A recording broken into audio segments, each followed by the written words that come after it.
မဲ့မင်္ဂလာပါတိတော့ညီကိုတွေအတွက်ဒီဒီလေးပစ္စည်းနဲ့ပတ်သက်လို့လက်ရှိဆိုင်ဖွင့်နေတဲ့ညီကိုတွေတော့ဆိုင်ဖွင့်တာညီကိုတွေတော့ဒီဒီလေးပစ္စည်းနဲ့ပတ်သက်လို့ဒီဒီလေးဆိုင်နဲ့မိတ်ဆက်ပေးပါမယ်အဲ့တော့စတာဒီဒီလေးရှိုးပေါ့စတာဒီဒီလေးရှိုးမှာဆိုရင်စပါတာဒီတွေရောက်ရှိလို့နေပါပြီပေါ့နော်စပါတာဒီတွေရောက်ရှိလို့နေပါပြီပြီးရင်ရှိုင်းမေးတွေရောက်ရှိပြီရှိုင်းမေးမှာဆိုရင် RO တွေရမယ် DA တွေရမယ်ဒါဆိုရင်တော့ Campfinish ပေါ့ Campfinish ဆက်ဆိုရင် Campfinish မှာဆိုရင်လည်း RO ရမယ် DA တွေရမယ်ဒီဘက်ကဆိုရင်တော့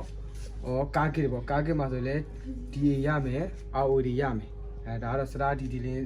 ရှိုးမှာဆိုပစ္စည်းရတာပေါ့ဒီမဲ့ DA အတွက်ဆိုရင်ကိုမောင်းဘက်တွေရမယ်ဘူးဘက်တွေရမယ်သုံးလက်မဂျင်းဘက်တွေရောက်ရှိလို့နေပါပြီသုံးလက်မမှန်တိုက်တဲ့ glass ဘက်တွေလည်းရောက်ပြီသုံးလက်မ poly ဘက်ရောက်မယ်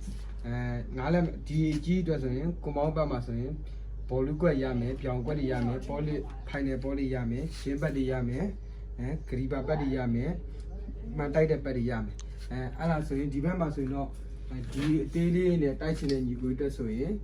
ဘက်အစုံထိုးရပြီစက်တန်လေးနဲ့ဂျိုကြားလေးတိုက်ချင်တဲ့ညီကိုတက်ဆိုရင်ဒီစက်တန်လေးရပြီပေါ့နော်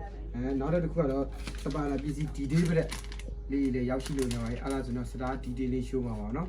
စိတ်ဝင်စားလို့မှာယူလို့က Viber ဖုန်းနံပါတ်889333နဲ့98335588တို့မှာဆက်သွယ်မှာယူနိုင်ပါတယ်ခင်ဗျာဟုတ်ပြောကြလေးတစ်ခုရှိတယ်